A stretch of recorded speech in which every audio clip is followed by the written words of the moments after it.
Good morning, everyone. Allow me to just greet VP Sara, former President GMA, House Speaker Martin Romualdez, members of the cabinet that are here, sending us off, and the other members who are joining us for this trip to Davos. Of course, it will not be complete without my greeting of our First Lady, Luis Araneta Marcos. And I think the Pasay District representative, yes, of course, and our good mayor, Mayor Imelda Calixto Rubiano, AF Chief of Staff Andy Centino, and PNP Chief Jonas Urin, Philippine Coast Guard Admiral Artemio Abu, and fellow members in government, ladies and gentlemen, good morning. Thank you for seeing me off today as I and our economic team depart for Davos, Switzerland, to take part in the 2023 annual meeting of the World Economic Forum. I look forward to my inaugural participation to the WEF in Davos, as I am joined by the Philippine delegation composed of government officials and business leaders on the kind invitation of Professor Klaus Schwab, founder and chair emeritus of the World Economic Forum, whom I had occasion to meet in person at the sidelines of both the ASEAN and APEC meetings in Phnom Penh and Bangkok, respectively, in November of last year. This is the first in-person meeting of the World Economic Forum since 2020, and before the world came to a standstill because of the pandemic. As such, our theme of cooperation in a fragmented world is quite apropos. We will highlight the steps the Philippines is taking to mend the fissures of such fragmentation, especially in our country, but certainly in partnership with our friends, allies, and partners around the world.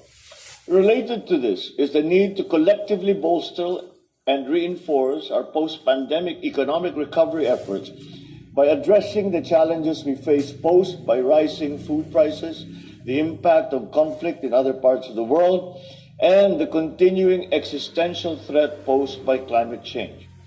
I have resolved to take this opportunity to exchange views on such pressing issues with other government leaders, policymakers, business executives, entrepreneurs, civic society advocates, and academic experts.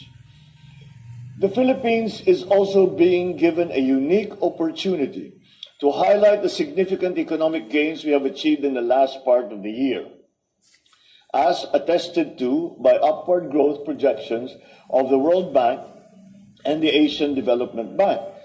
The World Economic Forum is hosting a country strategy dialogue for us, where we are given the opportunity to promote the Philippines as leader and driver of growth and the gateway to the Asia-Pacific region, one that is open for business, ever ready to complement regional and global expansion plans of both foreign and Philippine-based enterprises anchored on the competent and well-educated Filipino workers, the managers and professionals.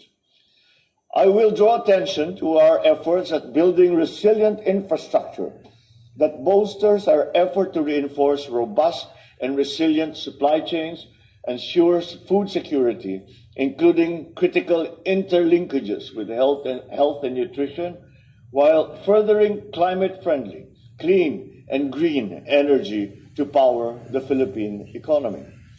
Moreover, I will share our experience as a model for managing with our global partners the disruptive and transformative impact of COVID. I intend to share our efforts in saving both lives and livelihoods, as well as the people-centered next steps that we are taking to ensure that we are ready to meet the lingering effects of the pandemic and address the occurrence of the possible next one. I look forward to meeting with various government and business leaders at the World Economic Forum and strengthen our partnerships in the years to come.